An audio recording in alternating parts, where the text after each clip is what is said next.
नमस्कार, मी वास्तुतज्ञ ज्योतिर्विद आनंद पिंपळकर. ज्योतिषशास्त्रानुसार 2 जून 2026 रोजी या वर्षातलं सर्वात मोठं आणि महत्त्वाचं ग्रह संक्रमण म्हणजे गुरु पालट होणार आहे, ज्याला गुरु गोचर म्हणतो. अर्थात देवगुरु हे सध्या मिथुन राशीत असून ते कर्क राशीमध्ये प्रवेश करतील आणि हा गुरु पालट अतिशय खास मानला जातो आहे, कारण कर्क ही गुरुची उच्च राशी आहे. तब्बल 12 वर्षानंतर गुरु आपल्या उच्च राशीमध्ये येत असल्यामुळं त्याची शुभफळं देण्याची शक्ती ही अनेक पटीने वाढणार आहे. याबद्दल मी आज तुम्हाला व्यवस्थित माहिती देणार आहे, पण त्याचबरोबर पुढच्या 3-4 भागांमध्ये तुमच्या राशीसाठी काय काळजी घ्यायची या गोष्टीसुद्धा तुम्हाला मी सांगणार आहे. पण हे सगळं समजून घेण्याआधी आपल्याला आनंद पिंपळकर आनंदी वास्तू हे फेसबुक पेज आणि याच नावाचं यूट्यूब चॅनल सबस्क्राईब करायला हवं. हा गुरुपालट इतका महत्त्वाचा का बरं आहे, तर 12 वर्षानंतरचा खरं तर हा सुवर्णयोग आहे.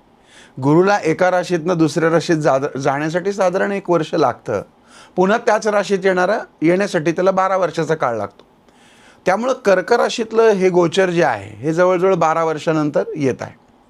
अर्थात तो उच्च राशीमध्ये प्रवेश करतो आहे, कारण कर्क राशीमध्ये तो येतो आहे म्हटल्यानंतर या राशीत गुरु अत्यंत बलवान आणि सकारात्मक होतो.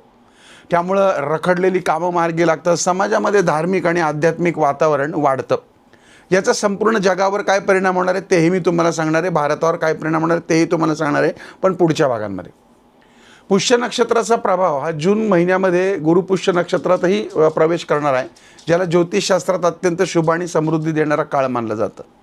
कारण राशींवर हा होणारा जो मुख्य परिणाम आहे, हा गुरुपालट जो होणार आहे हा 31 ऑक्टोबर 2026 पर्यंत कर्क राशीत असणार आहे. या 5 महिन्यांच्या काळात वेगवेगळ्या राशींवर याचे संमिश्र परिणाम पाहायला मिळतील. अर्थात त्या 3 भाग्यवान राशी जर आपण बघितल्या की ज्यांना खूप जास्ती लाभ मिळेल, म्हणजे बाकीच्या राशींना मिळणार नाही आहे का, तर तसं नाही आहे. वेगवेगळी फळं आहेत ते मी पुढच्या भागात सांगणार आहे.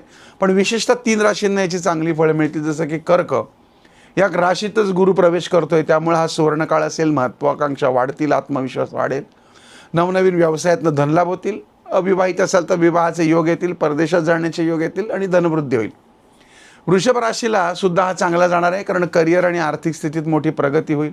उत्पन्नांचे नवीन स्रोत मिळतील आणि आरोग्य सुधारेल. कुठेतरी लांब फिरायला जायचं असेल तर निश्चित जाऊ शकता. कन्या राशीला सुद्धा हा चांगला आहे. उत्पन्नामध्ये प्रचंड वाढ होण्याची शक्यता आहे. जुन्या काही गप्पा गोष्टी चालू असतील त्याबद्दल त्याच्यामध्ये यश येईल. गुंतवणुकीतून शेअर्समधूनही नफा मिळू शकतो. शेअर्समध्ये मात्र काळजी घ्या थोडी. आता कुठल्या राशींनी सावधगिरी बाळगायला हवी? मेष आणि मिथुन या राशींनी सावधगिरी बाळगायला हवी. कौटुंबिक बाबीमध्ये आणि घराच्या देखभालीवरचा खर्च वाढू शकतो. बोलण्यावर नियंत्रण ठेवणं आवश्यक आहे. विनाकारण जबाबदारी अंगावर घेऊ नका आणि पटकळ बोलू नका. तुळ आणि कुंभ राशींच्या मंडळींच्या कामाच्या ठिकाणी अचानक बदल किंवा वरिष्ठांशी मतभेद टाळावेत. आरोग्याकडे अजिबात दुर्लक्ष करू नये आणि गुप्त शत्रूंपासून त्यांनी सावध राहायचं. आता सगळ्या 12 राशींना काय फळ मिळणार आहे ते मी पुढच्या भागात सांगणार आहेच. आता एक महत्त्वाची गोष्ट अशी आहे की या संक्रमणादरम्यान 14 जुलै 2026 ते 12 ऑगस्ट 2026 या काळामध्ये गुरुग्रहाचा अस्त आहे.